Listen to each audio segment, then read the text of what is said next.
Wait, how do you? This is Jersey, stand up. Am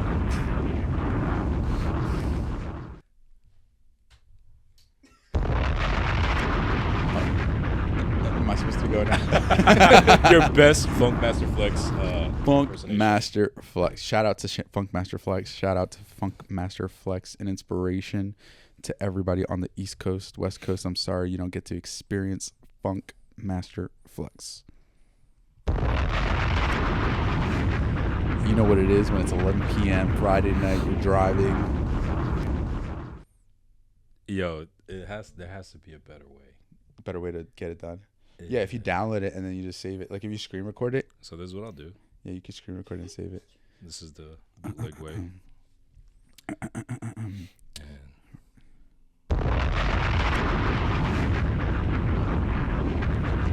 you know what's one thing I realized? One thing I realized. Oh. There's a lot of things that I realized, actually. There's a lot of things that I realized. All right, so we were talking. I don't know, man, guys. I'm sorry. I don't want to hijack the conversation here. No, do it. No, We're start it. just Get it talking off the rolling. cuff. I tend to speak a lot. ADHD does that to you. Nah. But we were talking about, what were we saying? California. All right, so there's a few things, little topics I like to revisit. So California.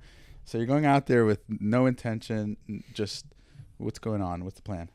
Free balling, no plan. I was gonna say introduce it because we know, but anybody listening We know, might not yeah. know what you're. Well, now they know. Now you We know. know. Giselle's going to Cali. Yeah, moving to California next month. And can I say that I'm like so jealous of you. Everyone says that. So jealous of you, especially us on the East Coast. What motivated you to move to California? I need a change. Okay. What kind of change? Why can't you just change? Why can't you just go to like Pennsylvania? We know why you Not can't go the to same vibe at all. And my best friend lives out there, and I have family out there, so I want to take the chance while I can. You seem apprehensive about the move. What are you nervous about, if anything? I've like been trying to pinpoint the word. It's not nervous. It's not anxious. It's not scared. It's not worried. I don't know how to pinpoint it, but it's like before you play a big game, it's like the excitement building up to it, like the butterflies, like, oh, it's finally here. Like, how are you going to play? Like, that's the kind of vibe I'm That's getting. good. That means that you care. Yeah. That's what I heard is like, it's good to have That's butterflies in your stomach because it means that you care. If you don't feel those nerves, if you don't feel the butterflies, then you don't care. And why should you be doing whatever it is that you're about to do if you don't care? But that's also a sign that you should do it. So Exactly. Now, when you have moths in your stomach, that crippling anxiety that restricts you from actually doing anything, that's where it becomes dangerous. But the butterflies are good, man. I'm very excited for you. You're moving to San Diego. San Diego. What's in San Diego? The whale's vagina. Is it actually? That's what it that's what it translates to, right? Yeah. That's what Russ said at dinner last night. did. We were like, San Diego. It's like a whale's vagina. I didn't get that reference. got What's that. that reference from? Anchorman. Oh, is it? Oh, my bad. He was yo. trying to impress his date that he knew the meaning of San Diego. Yeah. Derives from a whale's vagina. I think it translates to whale's vagina. No, Diego's a name. yeah. San Diego. Yeah. That's awesome, man. I'm jealous of you, but I'm also, I feel with you because I just came back from Los Angeles, and That's a good sound effect. that is a good sound effect. That was timely too. I was like, dude, I'd love it out here, and people were like, yo, would you ever move out here? And honestly, like the answer to that is different to yours. Is no, I wouldn't move out there. And the reason behind that is because I just have too much here. I'm too attached to the people here that I'd have to restart personally, financially. I'm not in a position where I can start over. But if you are, bro, it's such a good move. The living out there, you're just kind of vibing, you're just flowing. It's always sunny. The weather is dry. It's not humid. It's not disgusting. People are always in a good mood. They're happy. People on the East Coast say that the people on the West Coast are superficial, but honestly, who isn't? Like, people react differently if you're wearing people act differently if you're wearing a Rolex. People act differently if you're wearing some red bottoms. They'll treat you differently. And so, That's what I want to be around. yeah. Like more of that, not to be like, damn, I'm not there, but more to see people doing it. And I think people for those of us in like a fitness industry, so if you're here in New York, you're really just making it if you're like a finance bro. That's like the pinnacle of your career, or that's like the creme of la creme is if you're a finance bro, you're in a hedge fund and you're in New York. But in the West Coast, you could be whatever. You could be a bodybuilder. Yeah.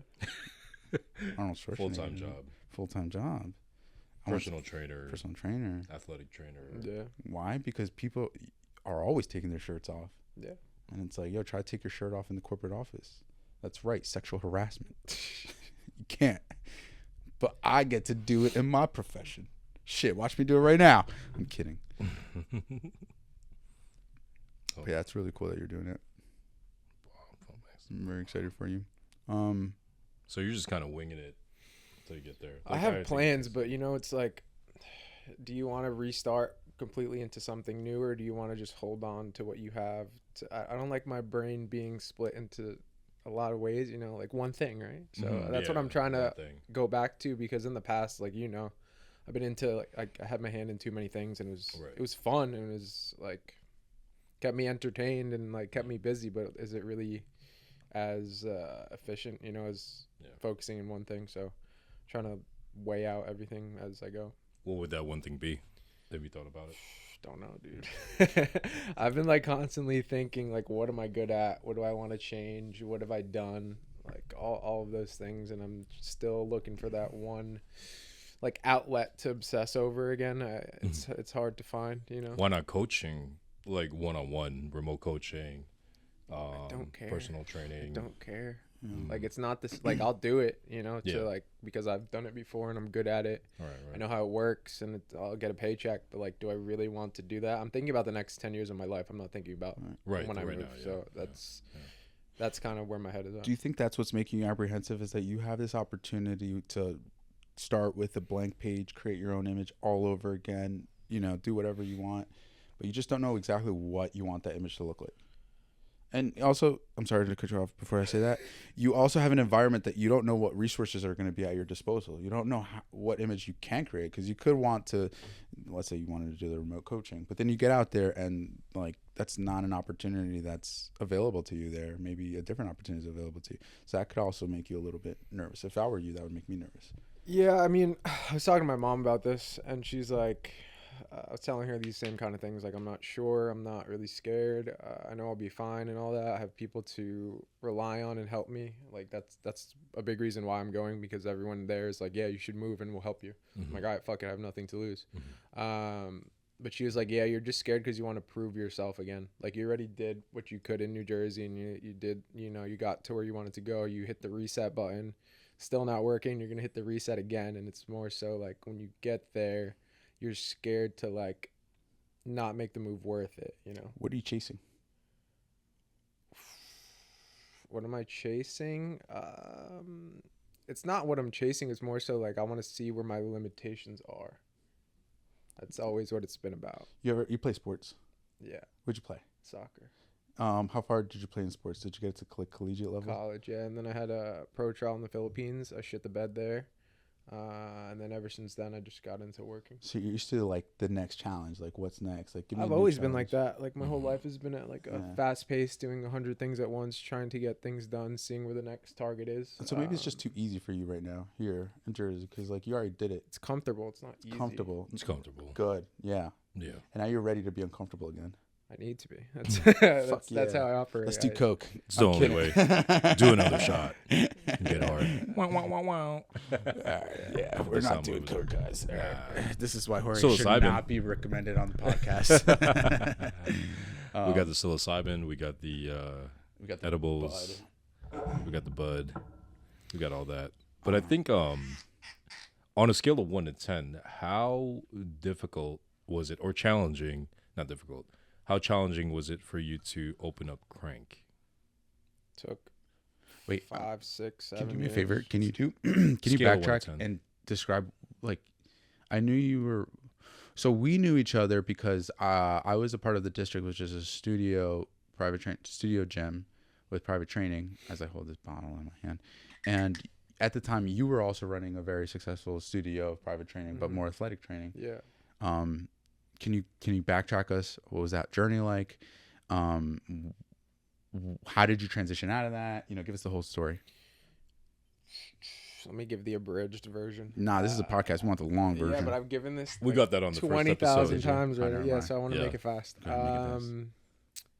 I was an athlete. Then I stopped being an athlete because I got hurt, and then I wanted to help people that I would see. You want to help people who you see yourself in. Right. And at the time, it was youth athletes trying to get that edge or get to the next level, get their confidence up, make varsity, like all those kind of things.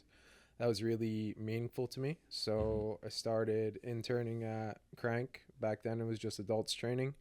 Parents were like, "Hey, I have kids. Do you train them?" And I was like, "Yeah, now we do." So I started with like one or two of sons and daughters of parents that train at the gym, and then as time went on, that side started to move up. I took bigger roles within the gym and started managing everything from sales, marketing, systems, programming, all of that stuff, how everything was run.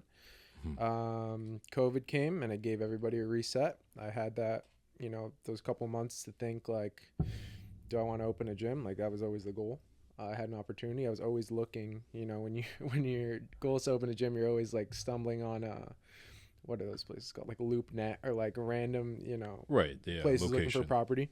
Right. I found one as soon as our lease ended. So this was like November 2020.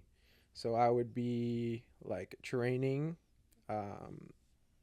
at Crank, the current location, and then running over to the other spot, like breaking down a wall, like painting a wall, and then running back to do sessions, and then going back and forth until we could open. January 2021 we opened, and then had that up until, what is it now? We closed last year at some point. I don't know. I like black out a lot of things from my memory just because I want to move forward. Yeah. But yeah, we closed last year, and now I got into coaching soccer full time.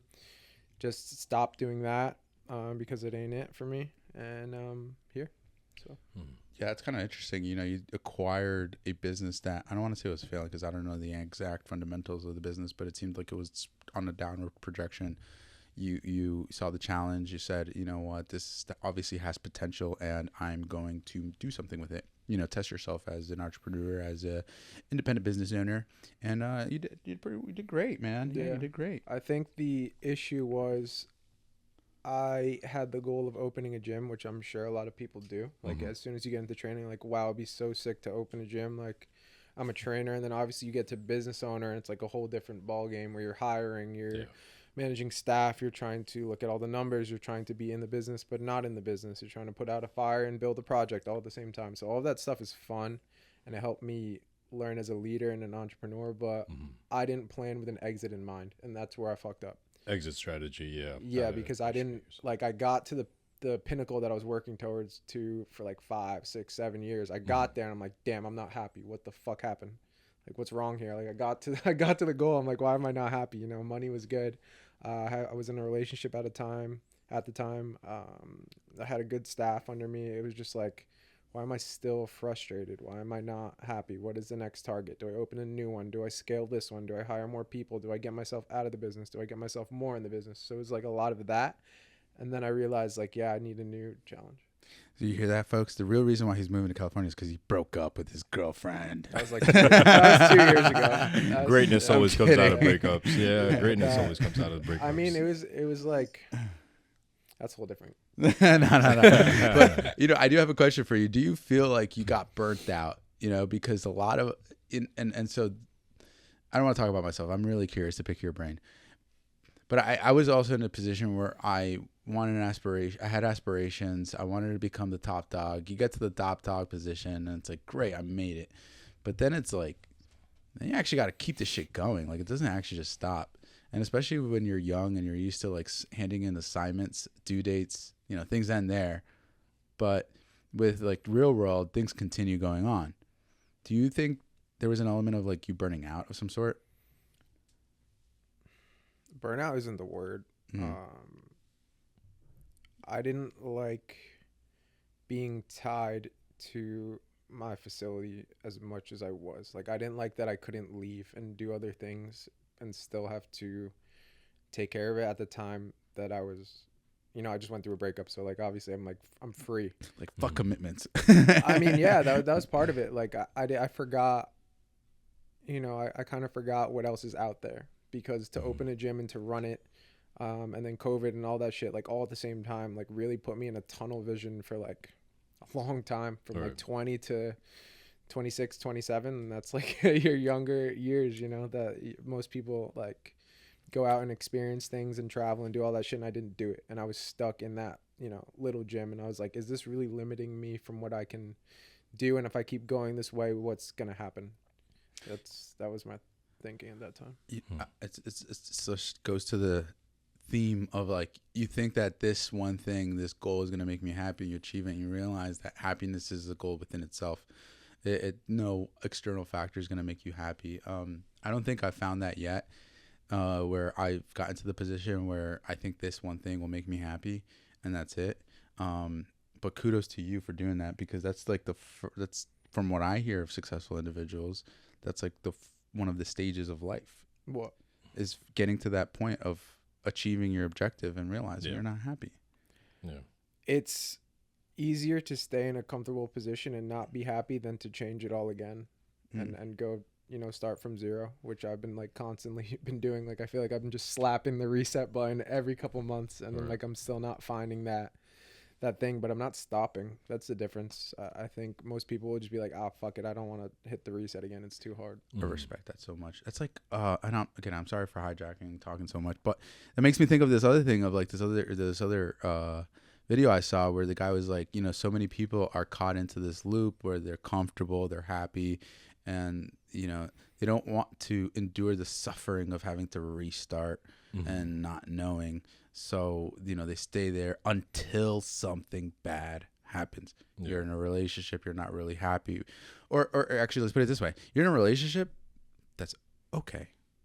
It's not a great relationship. It's not a horrible relationship. It's okay. And you're settling. But my relationship with the gym was the same as the relationship that I had with my ex. So it's like... It was like, okay. Yeah. It wasn't bad. It wasn't worse. But that's what I mean. Like, I'm not...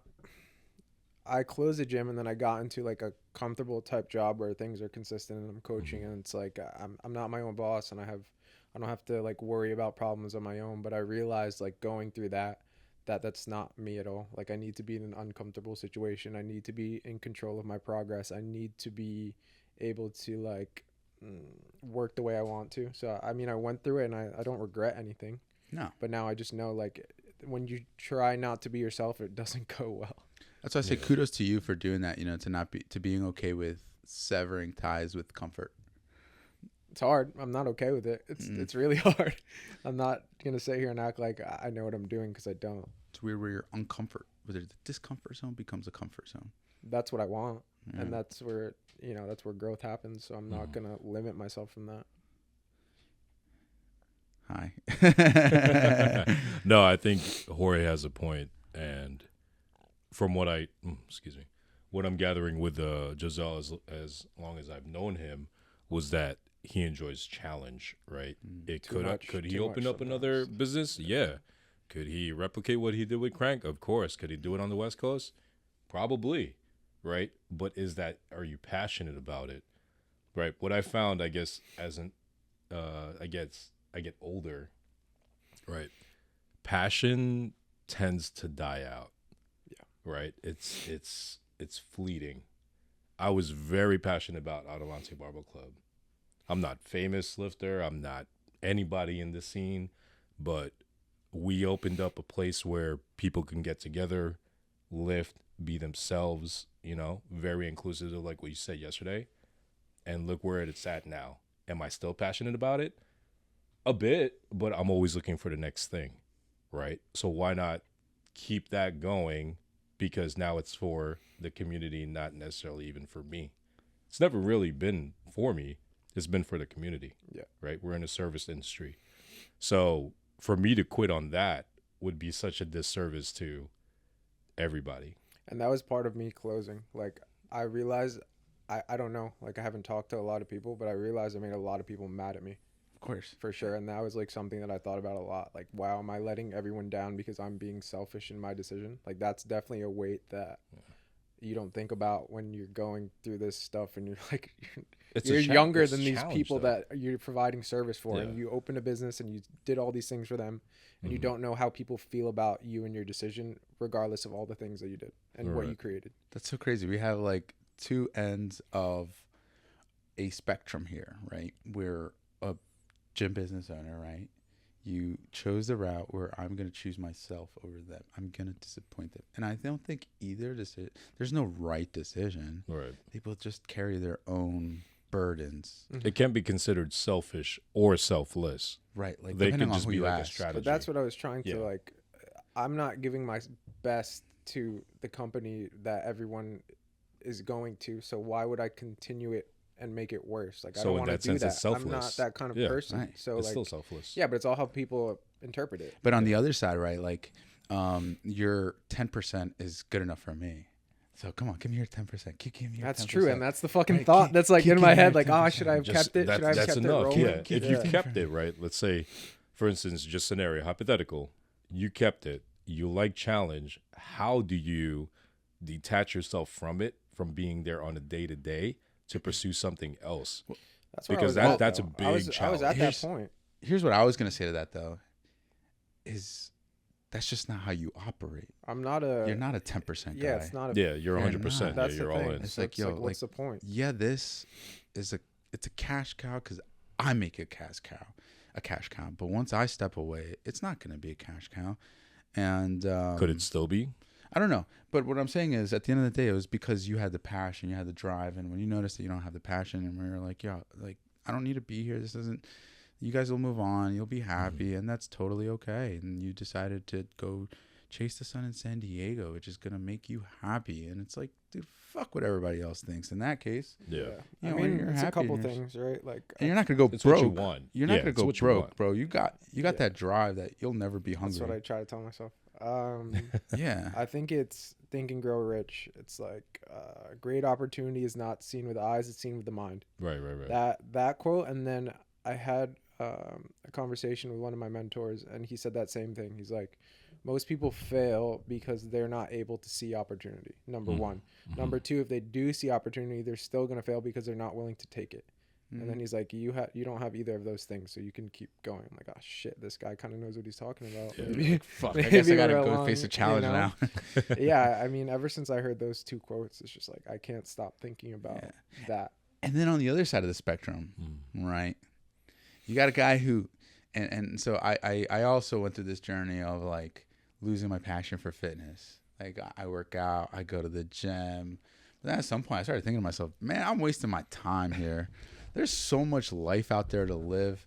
I could be at a music festival with these shorties just dancing around, vibing, having a good time. I could be in New York at a bar drinking and then recovering and then working really hard. I could be doing all these things. But then I was working at Equinox, right? And I don't know, for some reason, like, I've powerlifted like for 7 years. I don't know why. I've just been going to the gym, lifting heavy. And I'm at Equinox, I'm training people there, and this one dude was like, I was like, I don't know why I do this. And he looks at me, he's like, you're doing this because of passion.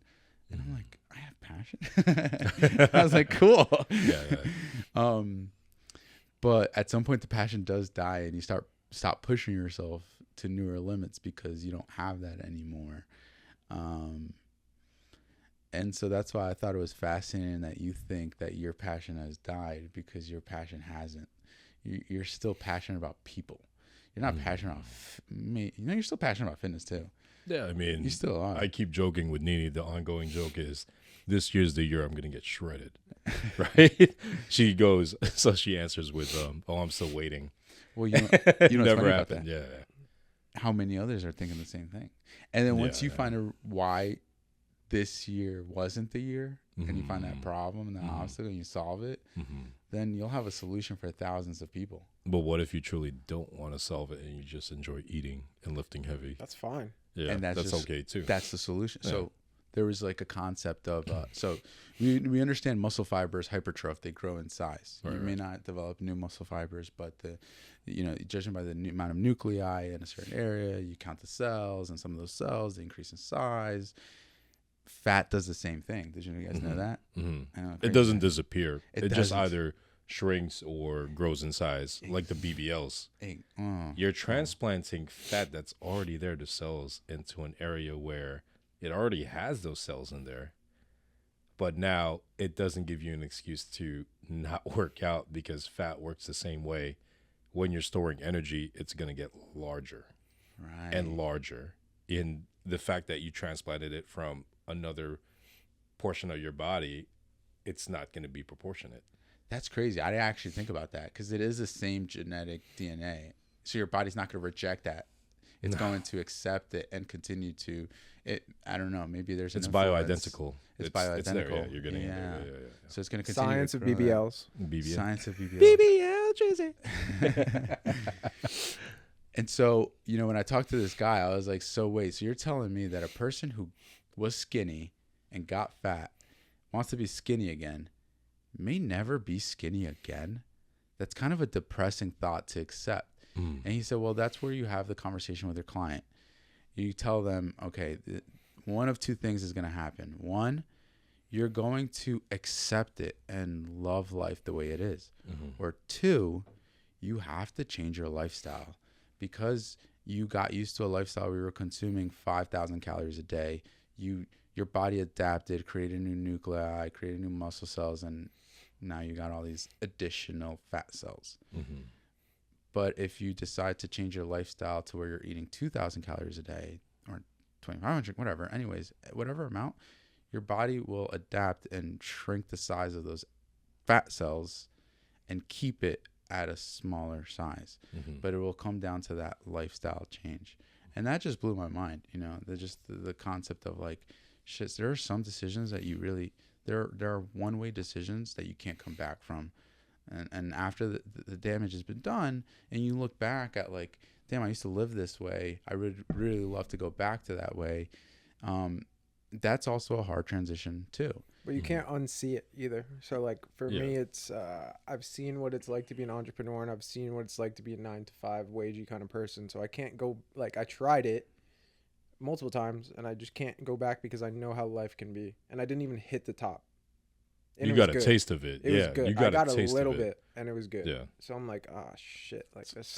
Well, that's the thing, though, Addicted, right? you fucking alcoholic. A little bit, slightly. We're not alcoholics, but I think it's also your palate changes as you go on through life or age, right? And you hit certain milestones. Where Jorge's point, some people get to their goal. They set a goal, they get to it, they think they'll be happier there. You're not. Yeah. But you have some solace in, I reached it, I did it, I'm capable of that. That's cool. But you already knew that, right? I know, that's like, you already knew you were capable of it. You already knew you could take it to the limit, but did you really?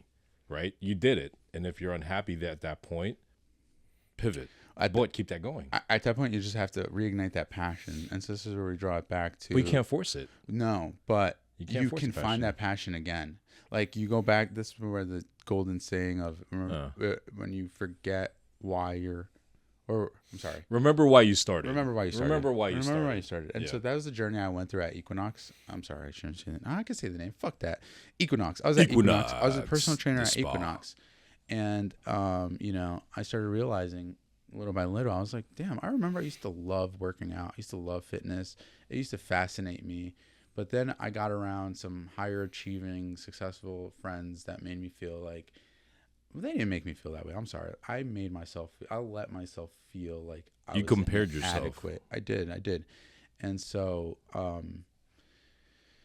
what's interesting to me is I still think you have the passion for people. I think the Adelante is just your second act.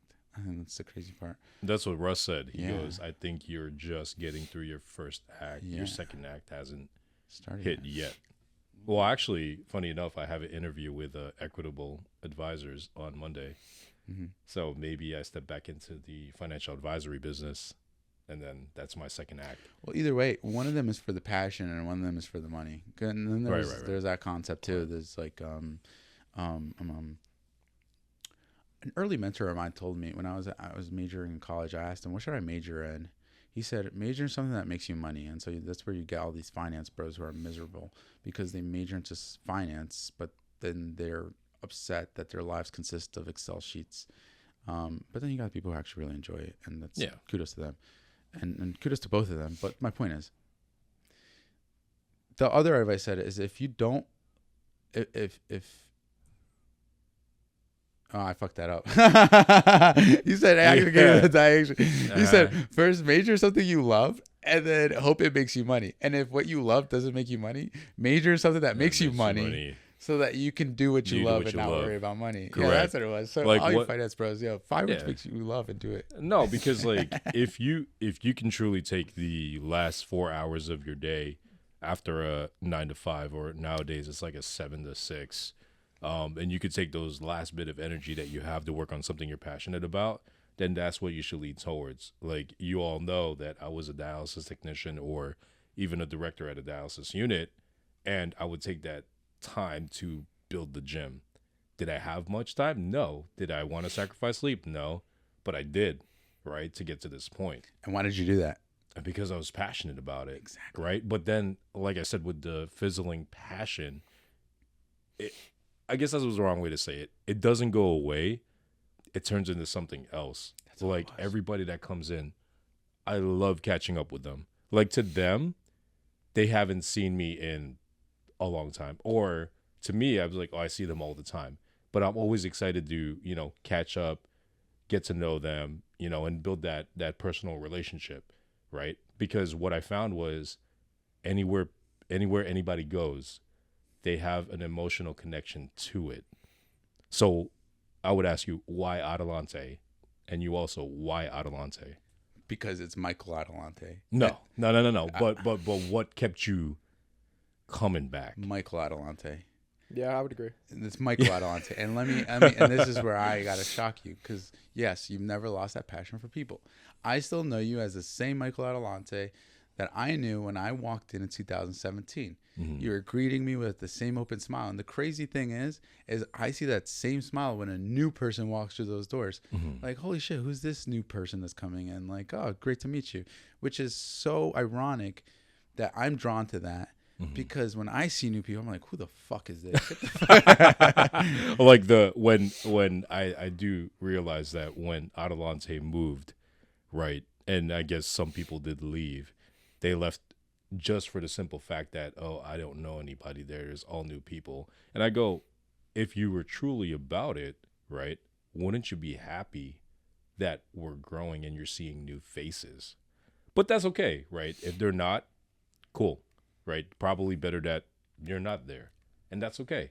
That leaves room for more people to come in. And then we're just trying to find what the balance is. I was going to say to that, it's due to their own insecurities. It's because they have that attitude that I'm working on. Because I don't want to be that way. I don't want to be the type of person that's like, what the fuck is that? Leave me alone. I don't want to talk to you. You know what would make that easier for you to transition into? Is that the one thing I've heard before from an older gentleman that's 62 or maybe older now. But he goes, we only have one shot at this life. We only have one. Right? It's one way. We're not getting any younger. We're getting older. So that time that you meet that person, if they're brand new, that could be the last time you see them. So why not make that moment, right, enjoyable? And then at that point, now you're in their memory. Be like Jorge said, you have that same smile. You greeted me with open arms. Why not be hospitable? Why have that? That's a stranger. Because what if I never see you again? Like a day passer comes in. Oh, hey, what's up? How'd you hear about us? Hey, my name's Maku, right? Be like, oh, where are you coming from? Oh, that's great. Oh, what do you do? Powerlifting, weightlifting, strength and conditioning. Oh, by the way, we have jiu-jitsu. Oh, we do this and that. Be like, oh, let me give you a quick tour. That how much energy does that take, right? It doesn't take much, and it also recharges you.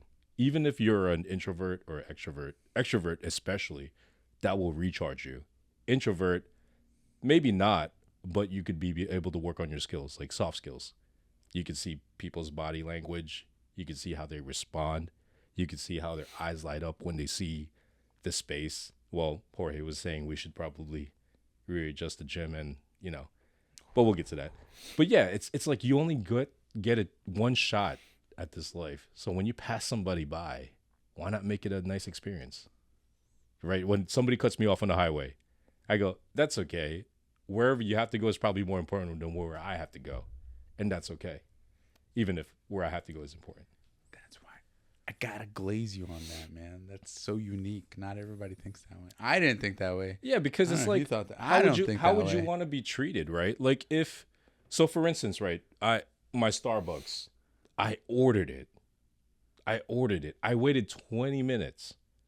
By the way, the house was clean by the time I had gotten back here, so that way it was fine. But I ordered it, and I'm just waiting patiently. I'm not going to go up to the guy and be like, yo, you guys didn't even start making my drink. What if they were, right? So out of the kindness of the guy that took my order, he's like, oh, you didn't get your drink yet? I go, no, I'm just waiting on it. I know you guys got a lot of orders and all that. He's like, okay, hold on. He went to make it right away. So that tells me they didn't get the order. They didn't even start. And could I be upset? Sure, but why? What's the point? What's the point of being upset at that? And then from that interaction, he goes like, yeah, I just refunded you for your drink. He's like, sorry you had to wait so long. And I didn't even say anything. I go, oh, thanks. Now I get energy for the pot. It's like from my experience and from what I've seen and heard, like not a lot of people default to that, operating at that level. Hell no, I've been pissed. I've been like, yo, mechanism. Where the fuck is my drink? Defense, because so we all have that mentality of selfishness. Like it's either me or him. Like when you're driving a car, I don't know if you guys ever hit a deer with your car. It's either me or him, right? And that's the biggest fault of humanity right now. Like a lot of people ask me, yo, aren't you mad that Resurgence opened up so close? I was like, no, not really. I'm just happy that they're able to chase their passion just like I did, right? If there was any malice to them opening it up, then I couldn't care less either, because that's your prerogative. I had nothing to do with that, right? However, whatever reason you had to do it, do it. And if I like to think is that we kind of paved the way for that, right? For people opening up gyms. But that's like a, selfish mentality. You know who else said that? It's probably not me. You know who else said that? The phrase that you said, this is where humanity is heading, the selfish route. Yeah. Steve Jobs said that. Yeah. Steve Jobs said that when he was tripping on acid and he started thinking about society as a whole, he started realizing that society was heading more towards an individualized situation where they think about the individual and themselves. And, as a Latino male in the U.S. who's been very exposed to the Eastern culture of Asia, I've also noticed that we as Westerners tend to think individualized. We tend to think more of ourselves. Less community-based, yeah. And Eastern culture is more of like, think of the greater good of the community. Like, how does your selfish act impact every one of us? It's a village. It's a village. It's a village. Well, I was going to say that. Yourself. Like in college, I forgot what class it was. It was some kind of philosophy class, and it was on like differences in Eastern and Western cultures, whether it's business or cultural.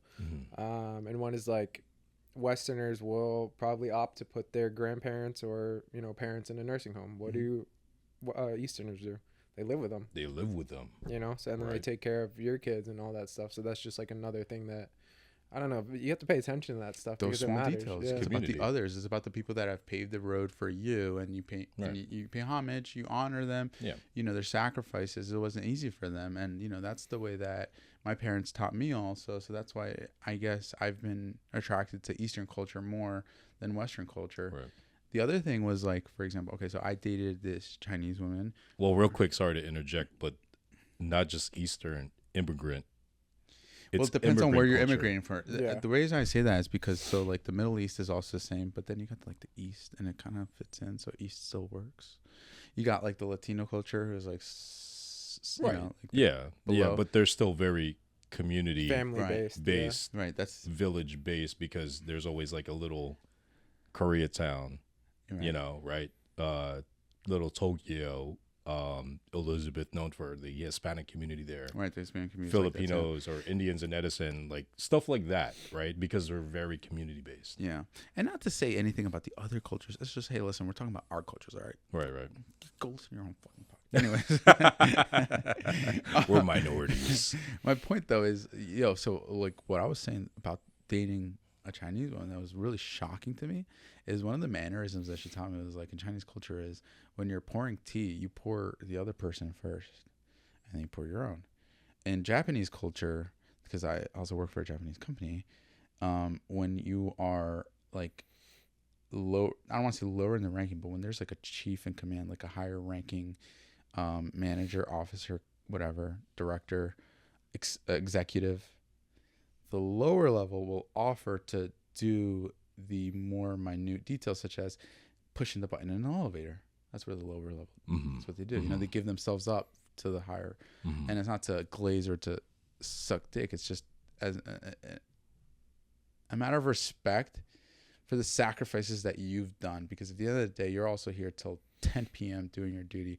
And so I guess one of the things that I love about just Eastern culture, just to wrap things up, is the fact that you're thinking about the other person before yourself. Right. Which was something that I worked on myself, is I constantly thought about myself over and over again, especially when you come up in a way where things aren't really abundant. Let's put it that way. Yeah, things are scarce. Things are scarce. Yeah, resources are scarce. You learn to, I guess, quote unquote, hoard, right? The immigrant mentality is, I'll just stash the cash under my mattress. See, that's the way y'all thought. That's not the way I thought. I thought, let me eat this before my brother eats this, which is fucked up. Yeah. That's so fucked up. No, I mean, like, yeah, I thought that would was be the beautiful. same thing. I thought that was beautiful. But that's like we don't expect this to come by often, so let me put it away. See that again? That's beautiful. No. I don't know where I got that from, and I had to unwrite that. I had to completely erase that and think, let me hoard this the way you just thought. Let me hoard this for my family. Yeah. Because that's probably the other part of that sentence. Like, even if it's my last dime, that's going to my kids. But it's not I'm going gonna to put away you. that. It's not up to me. Yeah. That was beautiful. Yeah. That's what really stuck out to me. Is it's really not about me. It's about the people I love. Is everybody else going to be okay? Is everybody else going to be okay? Right. I'm looking, like, I've hosted dinners, like even that Friendsgiving we did with the OG Adelante crew. I'm looking at everybody's plate, make sure that they have enough. I'm not necessarily eating last because I'm fat. I want to get right in there and make sure to taste. Well, the excuse I'll give is I'm making sure it's not poison, even though I prepped it. Like, no, I just yeah, the Kuya tax. Yeah. You gotta get a Kuya tax, the Tito tax, the dad tax, whatever. But it's like, I'll make sure that everybody is satisfied. And then that's one of the biggest flaws my mom even told me. She goes, I've noticed since you were growing up that you give too much. That's like your flaw, that you almost leave nothing for yourself. Like, people think that Adelante is such a glamorous lifestyle, like being an owner of it. It's not, right? Mentally, it's exhausting. Dealing with staff is exhausting. I do personal training with clients. That's exhausting. Dealing with all the feedback and the bullshit that people have to say. I mean, it's okay. Listen, like, everybody's entitled to their opinion. Exactly. You handled it well. Yeah. I mean, everybody's entitled to their opinion. I'd be like, shut the fuck up, Nah. bitch ass motherfucker. Is it worth my time? Probably not. Like, it's really not worth my time. Like, everything could be going on the interwebs or I'm so old that I say interwebs. On the internet or IG or whatever. And honestly, I'm just here sitting with Olive.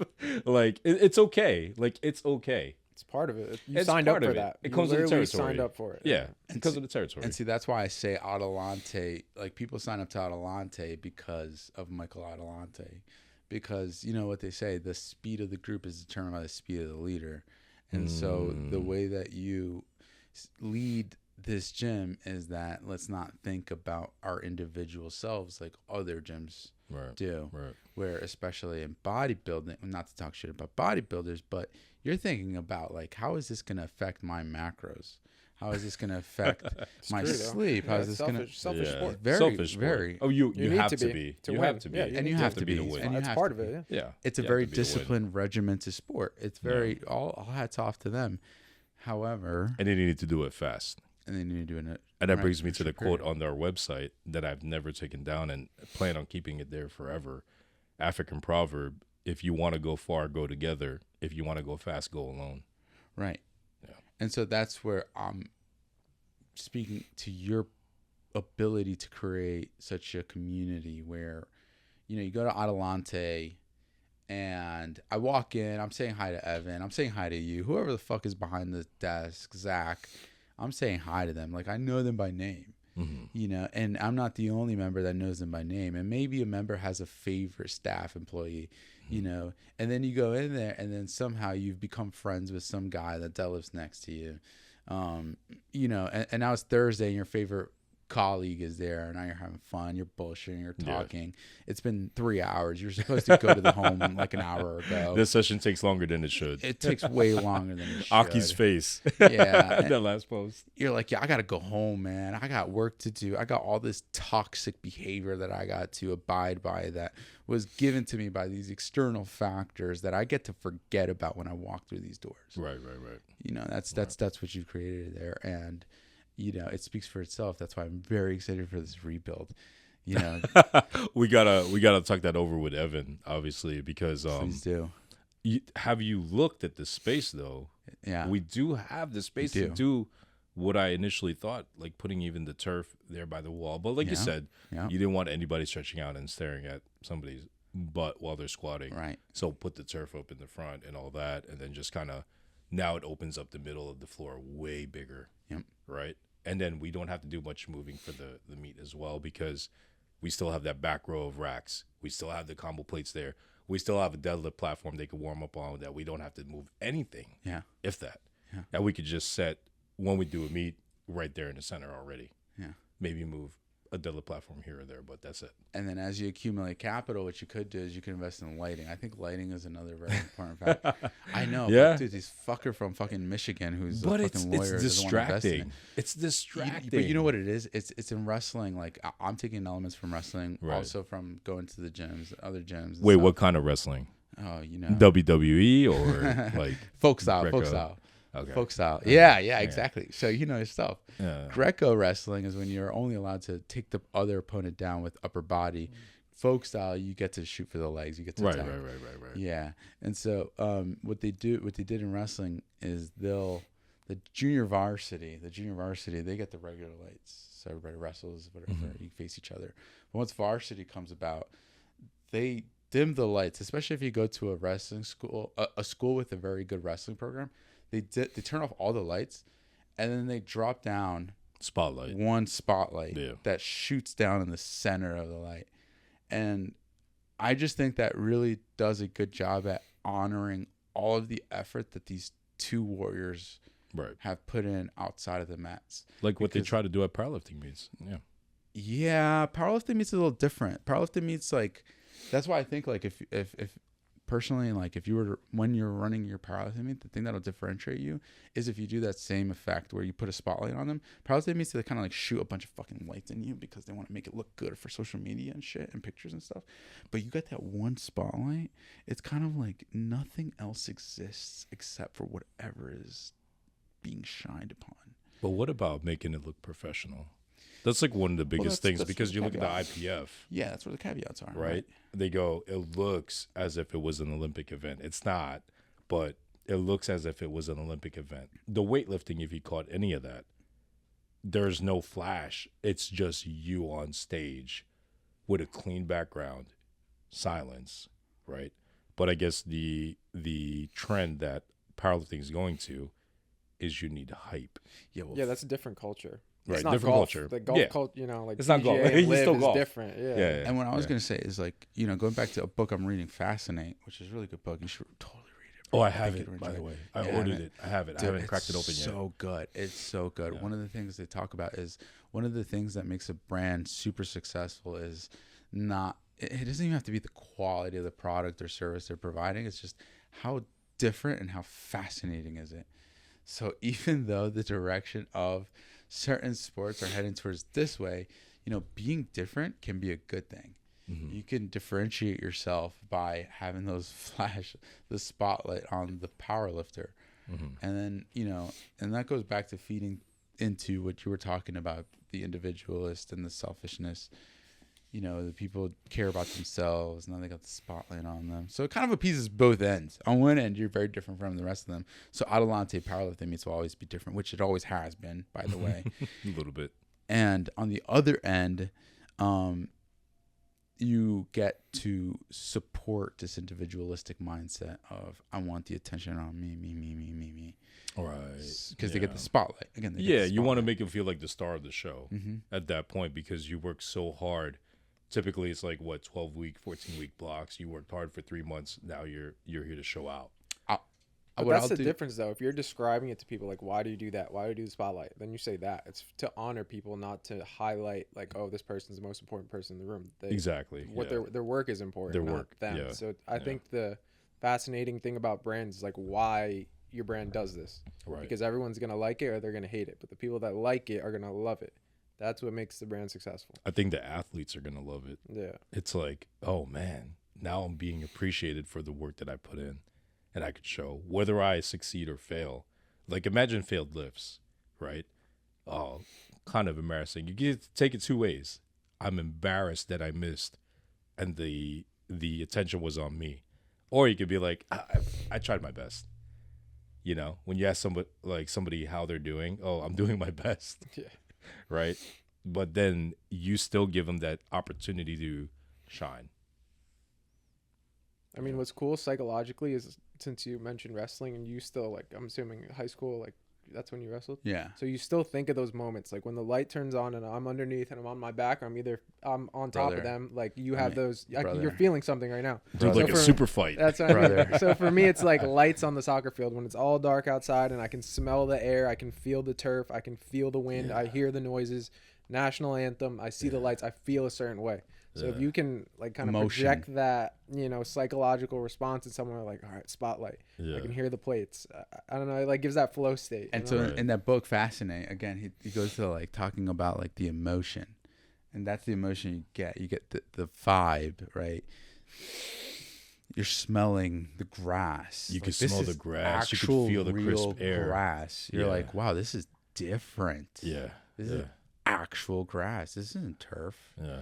The lights you just said, there's a different heat radiating from these lights because they have to light up this field at night when it's cold, and they got to be strong enough for that, and they radiate some heat, and it's just those subtleties that you don't even notice, but it brings back a feeling, and so I think that's one of the strengths that you have at Adelante is you have the space to do it, you have the flexibility to do it, you just call up 20 people, 20 of us. We're there. We'll move things around. Oh, yeah. We got in a good system for that. Yeah. But even so, I think now it's even a better opportunity because now John D'Alessio has made me the director of as USAPL to host meets and whatnot. Not just hosting it, but directing it now. So the first one ever we're doing is the 2024 USAPL Winter Heat, where now we have full control of the design, the layout, how it runs, obviously playing still within the rules of the USAPL rulebook. And unfortunately, we're only limited to 30 lifters, right? As your first meet as a meet director, 30 lifters, that's okay. I could almost expect that it's going to sell out pretty quickly. But at the same time, I have no expectation of that. That's okay, right? It's just the opportunity to be given saying, hey, now we're going to put on a show the way we want to. And what's dope about it is I don't have to rely on myself. I have a great team behind me, even picking Jorge's brain on how the meet should look, picking Evan's brain, picking all the staff's brain. And that would just be an amalgamation of cool ideas of people that are in the sport, right? Like, you got to know your audience. You got to know the people that are in it. And then, okay, what do you guys really like? Do you like the smoke? Do you like the lights? Do you like the loud music? Or do you like the more professional look? right? And then we could take all that into consideration and then put on the best show that we can. But the professional look is kind of, you know what? It's kind of boring. It's kind of boring. It's kind of boring. Yeah, we want something different. You kind of like fall asleep during Listen, the professional look. I'm a power lifter. It's like, all right, he's going for his Honestly, I'm bored. second attempt at Fuck. 250 kilos on the bench. And he got the commands. Solid pause. And the lift is good. Like golf, like Josel said, it's not golf. So here's my other idea for powerlifting. What's the idea? Not open bar, but you got to have a bar. Dude, What is we already have a collection of liquor behind the... No, you don't. No, we don't. No, we don't. We don't. We Wink. don't. Wink nod. There's no alcohol. Yeah, we don't have moonshine. Because think about like every sporting event, right? College soccer. You're drinking a beer. Mm. You're drinking a beer. You're on bleachers. You're having a good time. It's like, oh, I don't know this guy next to me, but I'm like high-fiving him on a home run. Or What do they call it? A pre-game, right? Tailgating. oh, actually, that's Everything not a bad idea. has alcohol. We have the parking lot for that. We like, yo, Exactly. pre-game to the meet. You get them rowdy. You get them talking shit. Like, wow. And the beauty of it is like these are locals too. So it's like, yo, Yeah. my son's gonna Yeah. kick your son's ass, and it's like, Yeah. fuck. If it was a combat sport, yeah, maybe. But like, oh yeah, he's gonna outlift you. Yo, my son is stronger than yours. Your son is a little bitch. yeah. That'd be cool to have yeah. powerlifting teams though. Bat dad. That's what That I've would been be curious about. How could That you would do be like cool. a teamwork? Like, if We're talking about that with Adam. right? Remember? There's got to be a way to do it. Like though. a powerlifting league. That would be more intense to talk shit. you know? Like Yeah. you do a draft. I think that's why Yeah. powerlifting is kind of getting kind of stale, and to avoid it becoming like Olympic weightlifting, you need to do something that makes it more like soccer. But wouldn't you think that like even Olympic weightlifting has taken it this far and is considered still I'm surprised. a very, very legitimate sport? I'm, That like it's still in the Olympics, man. right. I'm surprised. That's all I'll say. I'm surprised. But would that be the goal of powerlifting? I don't know. Which it seemed like it was initially, right, with the IPF and all that, and Powerlifting America, USAPL, very, not necessarily strict with the rules, but trying to follow a path that would lead them to being in the Olympics. Well, here's what I'll say: is it's up to you. You're in a very strong position where you can host meets. You have the resources, you have the people, you have the equipment, and you can dare to be different. You've already done it. No, we have Jameson. You can as do well. teams from other gyms would be cool. If you could represent your own gym and you put in a lifter from each class, Yeah. that would be cool. That's what I was thinking too. And you're in a position where, and you're also like a figure in the powerlifting community. Yeah. So when you go, No, I'm assume not. You are. No, I'm not. The thing Nobody is, knows me. I don't care to be known. who I gives don't a shit? It's not about that. care. It's not about that. It's like if you walk into War Room and you walk up to Ray. Oh no, which- Ray would be like, "Yo, just let me know when you're pulling up." Exactly. Yeah, You see what I'm saying? yeah. So you got some pull. You walk up to Ray. You go, Ray, man, listen, I'm thinking about doing this powerlifting meet. It's a style. Would you be down? He said, yeah, I'm down. Then you go down to Iron Revolution. You go, Ray, Jesus. his name is Ray as His well. name is Ray Ray as well. Fennel, yeah. So you go to Ray again, and you go, hey, Ray. Ray is down to do this powerlifting meet. Would you be Yeah. down to do this powerlifting meet? Like And then this go style. to Jason Manikoff over at Iron See, Arena there you and go. say, "Hey, you want to do a thing?" Yeah, you're in a I'll position. go to Aaron over at Resurgence and be like, "Hey, you guys want to put together a team to go 1-on-1 with?" So you know these people, you know all this stuff. Yeah. And you go, hey. And then we do a draft. And you go, hey, this person, Ray is down. Joseph is down. Aaron, are you down? You got to be down because the Yeah. 4 other elite powerlifters are down. Then you might go to the pit, because you want to be inclusive. You go to The that's so Pit. mean. No, you would no. go to They're Savage good. City Great. Strength. Savage City Strength. You would go to Chiseled. See, you would go to. you see what I'm saying? You already got the resources. Yeah. You'd go to everywhere. Slide to the bathroom. You go to Yeah. Diesel. You go to Diesel. You go to Diesel. You go to the college teams. yeah. Yeah. Yo, what's our time on this? 106. Oh, that's not bad. What do you guys want to do? You guys want to keep it to 106? Up to you. guys wanna- I mean, 106 is fine. I'm having a great conversation, and like Yeah. we're literally segueing into other topics. What are the other topics, bro? I'm sorry again. I hijacked No, I mean we conversation. went into powerlifting, right? From what the next move was, what California was. We went from that to passion. We went from that to building a community. We went from that to powerlifting. Like, I think some of the most successful podcasters are able to flow within different topics. Yeah. Because then they're going to make shorts out of it, right? Like Eric, you're going to be able to make a short on a plug of Adelante Winter Heat. You're going to make a short about Josel's journey. You're going to make a short about Jorge's team adaptations, right? Team adaptations. I'm looking at the wrong camera the whole time too. I'm like over there. Which one? It's this one, right? Yeah. Oh shoot. This So one, then, this one's a wide angle, and then when you're talking, Okay. zoom it into you. I'll show Olive. So I said Josel's leaving. Yo, so like, are we? We're taking up this podcast for real, like you and me. Yeah. Is that So what's gonna happen? if Josel's gonna be moving, that's already a definite, and I think it would be difficult to have him on virtually because Yeah. sound quality, time difference, not so much, but just like we planned already to say, hey, who's gonna be the next host, right? Yeah. You approached me about it before too, Mm-hmm. and then I wasn't really adamant about the change. I go, let's see where it's at because right now we don't even have anything scheduled. Right, we didn't have hosts scheduled. Summer's gonna get busy. People are away. We had meets coming up. Like I just had so much on my plate that would be a disservice to the all season podcast Okay. to try to put something together last I'm minute. sorry. Let's do this one more time. Yeah. One more time. Yeah. Can we do a retake? Yeah, we'll do a retake. Because this is gonna be a short. Yeah, this is so- gonna be short. So what's going on with the all season podcast now? So first time we introduced it was that Josel's going to be at the helm of all season, with the podcast, the production, the apparel, and all that, right? Basically, the CEO of all season, and I was just merely the creative director on how it's going to run and scheduling hosts and all that stuff. But now that he's moving to San Diego, it'll be quite difficult to even run a podcast that it's like, hey, Josel, can you hop on the phone? And is that something that's going to be viable or schedule-wise, especially if the text that you sent me, I'm probably going to be working 2 jobs. They're just trying to figure it I out. was just trying to Yeah, figure it out. you And got I'd this rather have him exploration that stage, time to do it. which is fair. Yeah. So do you want me to be a co-host? I mean, you're local. Cool. We've known each other since 2017. Can I say something? Yeah. Okay, can I say something? Yeah. There's too much male energy here then. I think if I Yeah. which I'm okay to be, I'm happy. I'm honored Mhm. to be co-host, number 1. Number 2, I think we need a female energy. I think we need a third co-host. So a I trio. think we need Cheer fans who want to be suit. You calling it out there. I'm calling right? her out.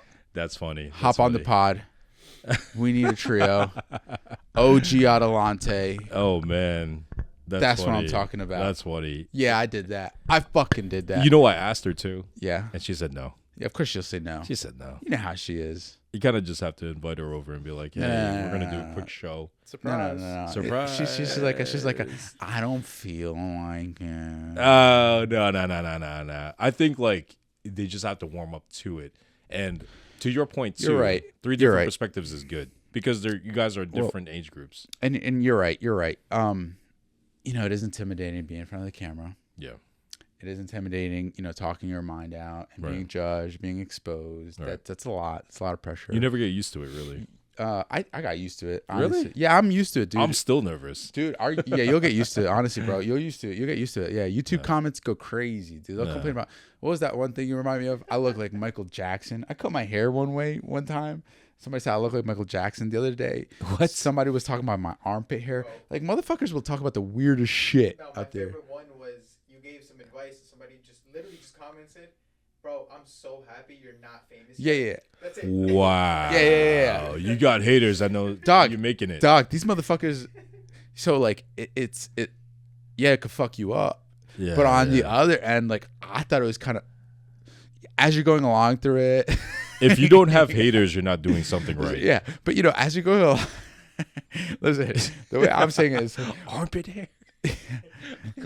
this is the stupidest shit to be talking about. Yeah. Like, like they're at missing least- the point. At least nobody. Yeah, I'm here trying to educate you on fitness content. They're missing the On point. how to lose fat, how to get stronger, and you're talking about my armpit hair, me looking like Michael Jackson, this other shit. So yes, it is scary. It is very intimidating. I get it, but I think she needs a little push. I think she should be on the pod. Shout out to Thai Chef Preps, Thai Chef for Preps. your macro needs, high protein meals. I think she's very wise. I think she's got experience. She's got perspective. She's got that hustler mentality as well. Exactly. Yep. I think also that I think that, so the way I perceive podcasting, content creation, et cetera, is that we're all like above 25 or so, right? When I was 18, 17, 16, however old I was when I first hopped on Instagram, I was watching Adam something, Devin Physique, Joey Swole. I'd look up to these motherfuckers and I'd be like, damn, I got to do what they're doing to look like how they're doing. They would inspire me. Mm-hmm. And so, the way I see it now is I'm inspiring the younger version of Jorge, wherever he is. Inspire Graham instead of Instagram. Yeah. Like, he's going to look at me and he's going to be like, damn, he looks like me. He's living the life I want. Mm-hmm. Maybe I should listen to him and do what he does. And so it is my duty to communicate all of the obstacles that I've overcome so that this other younger version, wherever he is, can be the best version of himself, right? Yeah. So you have a Jorge, then you have a Kuyamaku, right? You have a Josel, man. You'll have you saw it as a blueprint. Yeah, and so, the way I'm seeing it is we got a lot of male energy here. What if, like... You need something to soften it up. That and, what if there's a miniature Jir, right? Who's like 16, 17, lost, girl. And the experience that she's been through. Right. The wisdom that she has. How she's perceiving things that's on the interwebs. And how she's deciding for herself how to build the rest of her life. Right. And like there's so many avenues, right? Exactly. And so that's just something that we can't relate to. I'm going to put Shane on the get the perspective of an 8-year-old and be like, what does life look like to you? She's very intelligent and very fearless. You'll get some real answers. Yeah, get some real answers. And then, what's crazy? When they're that young, they're so observant.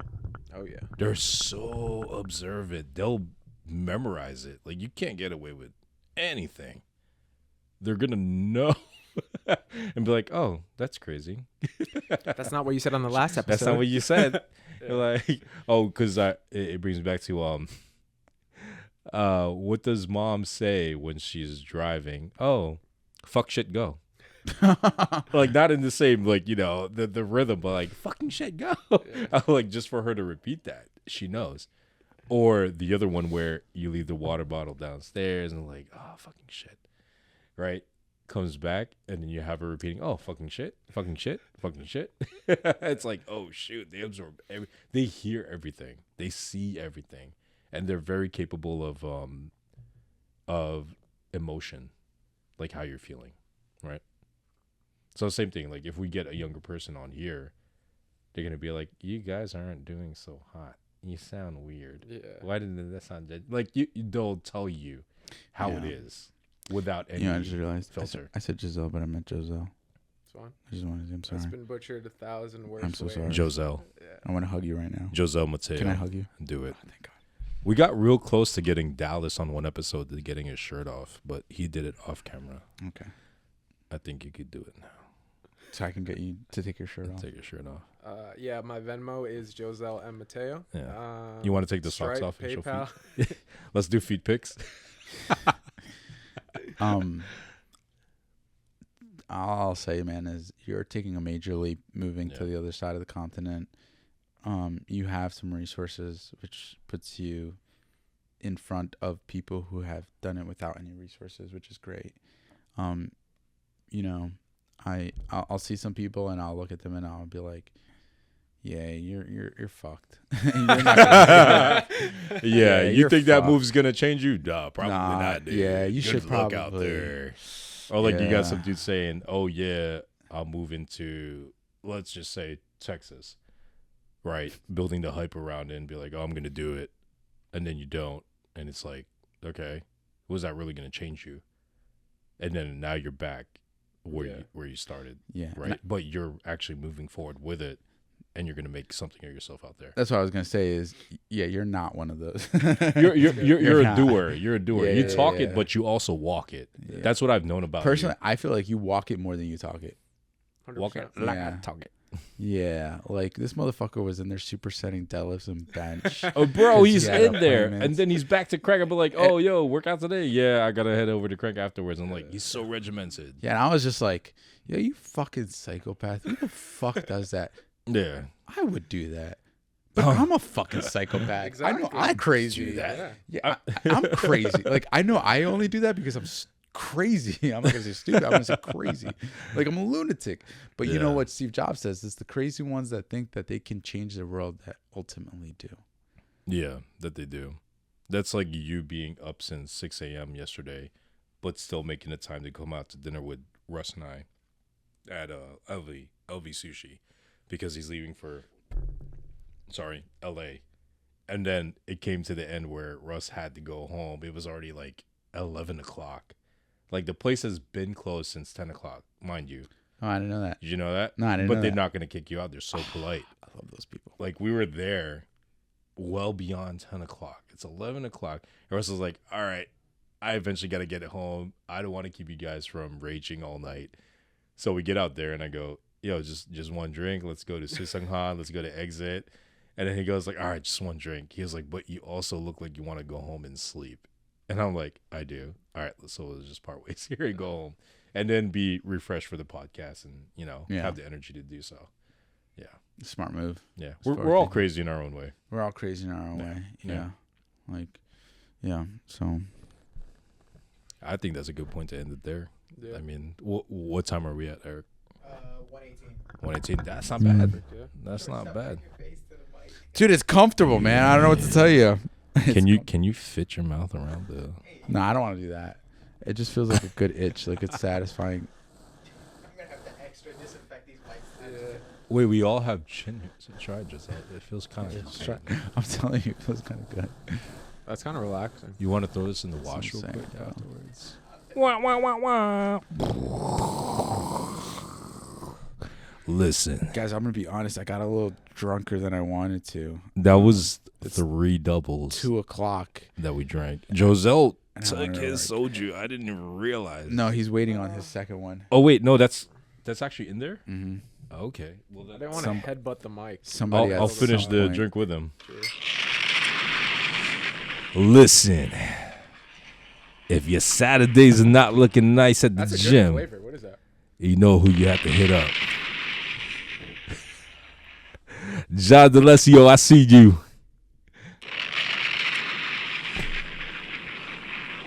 Holding the best meets in USAPL in New Jersey. Jersey, stand up.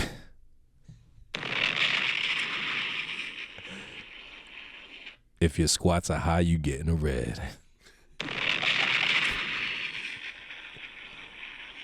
If your boss still moving on bench, you ain't getting the press command. If you're hitching like your life depended on it, that's a red. Adelante 2024 USAPL winner heat. Let's go. I could be here all night. I could be here all night. Thank you, folks. Have a Thank great you, night. guys. Bye. Peace.